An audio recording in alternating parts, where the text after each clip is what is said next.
Well, I am sitting here today with Casey Fritz, the author of the Cottonmouth series of books. Thanks for joining me, Casey. Happy to be here. Thank Uh, you. so, just diving right in, tell us a little bit about kind of who you are for those people that don't know you that are watching this. Kind of who are you, and what's kind of been your ministry journey before we dive into the book side of things. Yeah, I am right now a pastor, church planter within Los Angeles, California. I'm planting on the west side. So people are probably familiar with the Venice Beach area, Beverly Hills, Santa Monica. So I'm in that facility. But I would say who I am. I'm married. Been married for 10 years this fall. I've got two kids. But my journey would probably start with in a small town of Arizona called Prescott. And so I was one of those experiences. I was a bad kid. I was 14 years old, and my mom finally just says, "You go to church, or I'm literally kicking you out of the house." And I've never seen my mom ever that serious in my entire life. And she was going to ship me off somewhere, but she said, "You go to church right now." And she dropped me off, and I walked in the doors, and it was this immediate explosion of love and acceptance. And before I even heard a sermon preached, I knew that something was different about this place. And I really, in a lot of ways, asked Jesus to step into my heart, and he radically changed me from that point on. And so my journey really started then, again, 14 at a wonderful small church in Prescott, Arizona. And it was in that church that I felt my calling to ministry at age 14. I knew that Jesus has told me to plant a church, the one institution that Jesus started. I knew that I had to be involved in every way, every form and fashion for the rest of my life. So I was passionate about his bride. I was passionate about the local church. And so that really launched me into everything. Years of my life being poured into being equipped and trained and ready to plant a church. And so that was years ago. And so in the same church, it was a variety of experiences where I was leading all sorts of ministries, but I was always involved in children's ministry in some form. Mm-hmm. And so I was highly involved. And then God was telling me that it's time for me to plant a church, but I needed to further my equipping. I didn't know where yet. I didn't know where God was going to have me plant the church, but I knew that my equipping was not going to be finished off there in Prescott, Arizona. So God called me to Los Angeles to be part of a church called Reality LA. This sort of church in California movement thing that I was falling in love with from Arizona. So I came out to be a part of it. And again, I told them, I'm here to plant a church. I'd love for you guys to send me out to do that. So through years of serving there and years of getting involved, eventually I was brought on staff to be the children's director. Adding up my time then total of being in children's ministry in some way or form or fashion would be, close to 15 years. I've been in children's ministry in some way. So passionate about children's ministry, passionate about helping children be creative and understand the gospel and be able to communicate love and understand all the things that have to do with the kingdom of God. So I was very passionate about that. So that would take me, from moving Arizona to LA is quite the move. Everybody said we were dumb and we were idiots and morons and daydreamers. So we made that move, and it was the greatest thing we've ever done. We took a step of faith, and we'll never look back. We put our hand to the plow and trusted fully in Jesus, and he provided in exponential ways. And so that's really been the process since then. I mean, my family and I, we came out here for about 4 years ago now, and it's just been prepping for a church plant. It's been getting involved and being sent out. And so through that time, we also discerned that God called us to Los Angeles. He never changed that calling to Los Angeles, is to plant a church here. And the sending church is unbelievably wonderful in that way. They're kingdom-minded, say we want you to plant in the same city. And so they planted us in the same city. So we're in that process right now. And so we're a few months away from a Sunday morning expression, but been praying like crazy in our house and getting kind of nuts for Jesus as much as possible to see mass impact for his kingdom. Very cool. So that's my ministry experience sort of in a nutshell, very, very fast. It's almost hard to say it when you say it that fast, but it was 15, 16 years of just heartache and hard work. And then all of a sudden you put it in a nutshell. It's almost not fair. Right. Exactly. It definitely deserves about, five or 10 long cups of coffee. So shifting, obviously what you're doing with your art and with your writing is absolutely under the umbrella of ministry. Yes. So we're not shifting away from ministry, but focusing on the area of ministry that is your art and writing. So tell us how you kind of got into art and how that transformed into you ending up not writing just one, but a series of 3 books. I was that kid that just doodled all day. If you go back and look at any of my binders in school, there's a monster doodle on every single one of them. But I didn't take it seriously. I thought art is something that, people who are really, really, rich and did with oil paintings, or it was something that kids did in high school kind of a thing. So I didn't know art could actually be a very legitimate career or hobby or interest. And so about 6-7 years ago, I got pretty passionate about it. My doodling went from that to an actual reality of, I want to do this very seriously. I needed a creative outlet other than just ministry. I needed to do something where I had total creative control. And so I started doodling, and I started getting passionate about art. And so in Prescott, Arizona, like I was saying, I started painting these giant canvases, and I wanted art to be affordable. I wanted to do these huge pieces of art. I wanted somebody to see it, look at the price tag, and say, I can actually buy this. And so I started putting all this art into galleries, and I started doing this series about, I called it Giants Encountering Earth. And it was these massive giants with these, this mentality of a child, where they would see trees and they'd bundle them up as a bouquet, or they would, they play with kites, but the kites were all giant airplanes. And so I wanted this very whimsical approach. And so I started doing these giant galleries, and it was really wonderful, and selling these very foolish paintings of giants playing with the earth. And by God's grace, they were successful. And so I started getting a lot of clout in Arizona, and started getting more and more professional galleries. And that was a huge source of income for us. God actually showed us that I had a future in this, and that I was passionate about. But not only that, it was just good for my soul. It was just really good for my life. It's a wonderful outlet for me. So I always just have talked to different illustrators and painters. And I think every illustrator, I think it's safe to say every artist wants to be able to do a children's book. It is their passion to do a children's book, because it's just one of those fantasy type worlds where you can just, and it's not too long, and you can just have a good jab at it. But no illustrator that I trusted, or a writer that I trusted or author I knew, was giving me quality work in the sense of, I want to do this. I am passionate about this script. And so it wasn't until much later where I said, well, I guess I have to do it. I have to write. I've never written anything before. I've got the worst punctuation and grammar and spelling you will ever see. But I tried it, and I really put my nose to the grind in the sense of I'm going to do a paragraph a day. And this happened more in LA, where I just said I'm going to get pretty serious about it. And within about a week and a half, I had Cottonmouth and the River, the very first children's books that people have now in their hands. And I was done with it, and I go, this is it. This is going to be a one-off, simple book, Where Wild Things Are, hardback, done. I'm just going to self-publish it. And it got in the hands of David C. Cook, publishing company in Colorado Springs, and they were very into it. They were very passionate about it, but they looked at me and they said, this is cool and all, but we want more. And they wanted to be this long ongoing series like Magic Treehouse or Goosebumps or something. And I said, there's no way. If I've learned anything from Bill Watterson, the creator of Calvin and Hobbes, it's when you're done, you need to be done. We don't need Garfield going on for 60 years.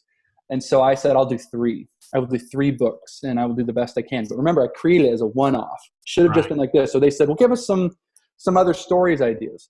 And so I randomly on the phone said, what if we did this, and what if we did this? And they said, that's it. That's what we want. And I said, okay. And so that really launched the sort of series, trilogy, whatever you want to call it, that is Cottonmouth. And ever since then, I mean, that was 2 years ago now.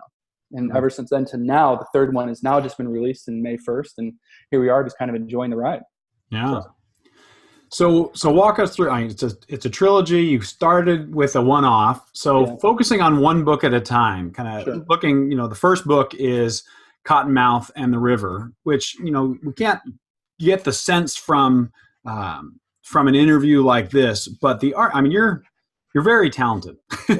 And the art is very much, you referenced Where the Wild Things Are, and which is certainly a book that I grew up taking a look at. And it does have that kind of feel and flavor and creativity about it. But from a story and standpoint, both in the art and in the narrative itself, what were you hoping to accomplish in Cottonmouth and the River, the book 1, when it was just a one-off? What did you want the end result?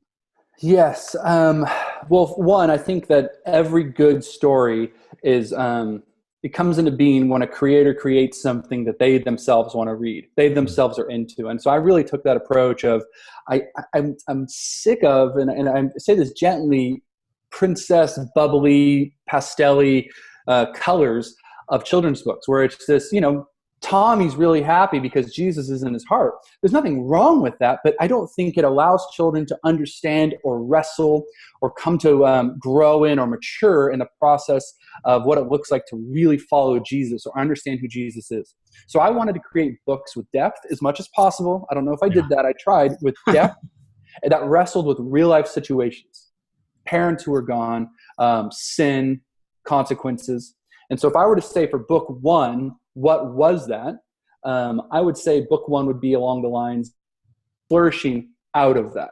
So I need to interrupt you for a second. For a second there, our internet connection went unstable and you froze. So you said, so with that in mind, book one is... Oh, bummer. Okay. and then we didn't hear it. So if you can just start with, and I might end up splicing some things. But I'm sorry. Yeah.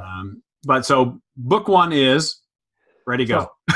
Yeah. So book one really is in a lot of ways a book that deals with mature content that children can handle. And that's the nature of sin, but that more than anything, it's the nature of redemption. If I could say I want children to get anything within book one, it's redemption. It's what redemption looks like. And it's an imaginative retelling of the gospel where this kid has to realize that there's consequences for my actions. There's consequences for me being selfish. There's consequences for me having my wants more than my needs. And so we have this character coming in named Tug, who's this Christ-like character who shows him that it's not that Jesus just makes things better. It's through Jesus' sacrifice and life-giving event that makes things redeemed and renewed. And so it comes through life and death. So it's a pretty heavy book, but rightfully so, in my opinion. That was the nature of it. And so what would happen after that is what I thought was interesting is stories end on the redemptive moment. If you always come and see the hero, it always ends with him giving his life in some way. Batman did this, or the anti-hero did this. Nobody really talks about what happens after the sacrifice. So I thought it'd be fun to play into that with Cottonmouth and the trilogy is what happens after the sacrifice. Freddy's been redeemed. Freddy Cottonmouth has been redeemed. Now what? How is he supposed to live his life? And so I thought we'd have some fun with that. What happened after Jesus's, death, burial, and resurrection? What happens after that? Let's see what Freddy has to deal with now. So book one handles that. Book two really is this coming alongside of a Holy Spirit-like character who really, in a lot of ways, tries to influence in a godly way. He tries to empower him. He tries to guide him and give him wisdom. And it's this continuation thing where Freddy now has been redeemed, saved, but how does he live life now? Yeah. So book two, Freddy's given a mission. And Freddy's given the greatest gift of all time, and that would be the Holy Spirit from Jesus Christ himself, the Tug character. And book two really is, in a lot of ways, it's that sort of middle book. I mean, it's a sequel. And so it sets up the next story while at the same time being this bridge. But I'd say if anybody got anything with book two is that Jesus has a role for you. Jesus wants to use you. Yes, Jesus could do it without you, but Jesus chose to use you. And so it's this empowering thing that I think kids can realize that I can have a part to play in God's redemptive plan. And then book three, Cottonmouth in the end, this is where all of it comes together.